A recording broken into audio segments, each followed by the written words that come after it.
You know, I kind of like your style. I hate to be rude, but I like your style because you're a bit of a nonconformist, okay? And golf has been cloned for years, okay? Like sheep in Scotland. The khakis, and remember the blonde hair with the Johnny Millers, and the look, everybody, homogenous look. Right. You, where does this nonconformity with you come from? You know, it's, I don't even know sometimes. You know, for me, it was, I got tired of kind of looking, you know, maybe showing up on the range and having, you know, 12 other people wearing exactly what you were wearing that day. I mean, that's just not me. That's not how I am. That's not what I like. So, you know, I'm not afraid to, you know, be a little outside the box. I'm not afraid to throw a cardigan and a tie on, you know, some weeks. And, you know, I think it's fun. I think it's different. It's fun. It keeps people I heard you know, you got rid of the painter's cap because other people started wearing it. I did, yeah. You know, once a handful of other people started wearing it, I was like, all right, it's time to move on. Yeah. So, and so the Seattle grunge thing, that's seeped into your being, hasn't it? Well, yeah, it's hard to not You're have from Seattle, an impact. I I am from the Seattle area, so, you know, having that more of that look. I mean, you're around that more. It's, you know, it's what you see a little bit more. Maybe it's a little bit more what's normal to me, you know, to some extent. So, you know, having that creep in a little bit, I don't think that's bad for golf. You ever do now and then I'd be at a tour event, I'd see you on the fairway, go, well, there's a lounge singer. Oh no, that's Ryan Moore. You know, with the thin tie and so forth. Right. Did you ever wear there was ever any kind of top hat? Didn't I see you in a top hat once? You know, maybe once or twice. Yeah. I mean, like I said, I'll mix anything in if it's something I like, and you know, what's important to me is, you know, being comfortable. You know, I think that's when people look their best, is when they're dressed how they are when, you know, being comfortable, and that's, you know, that's what I wear on tour. It's stuff I'm comfortable with. Is golf fashion a bit of an oxymoron, like military intelligence, or has it come a long way?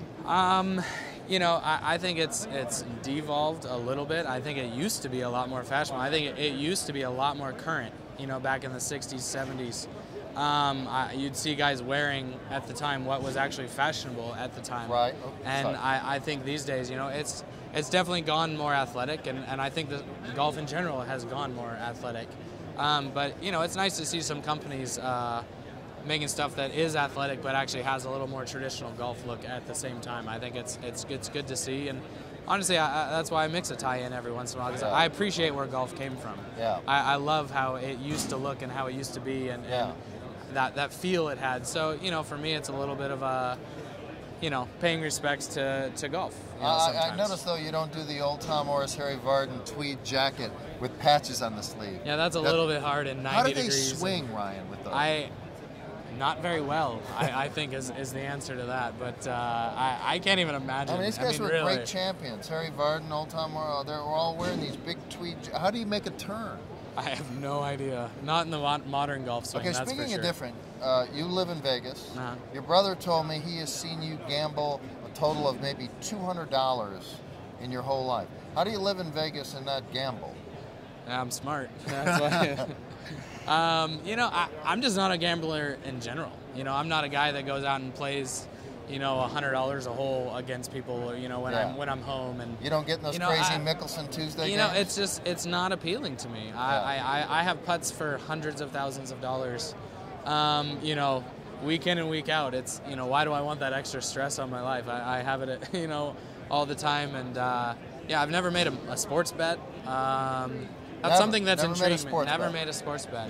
It intrigues me sometimes, especially, you know, my Seahawks were playing great this year. I wanted to go, you know, and I don't know why. I just couldn't do it. But you know, it was something my coach Knight told me early on when I went to Las Vegas, and he said it's what Steve Wynn told him when he took the job there, and he said those places don't get that big on winners.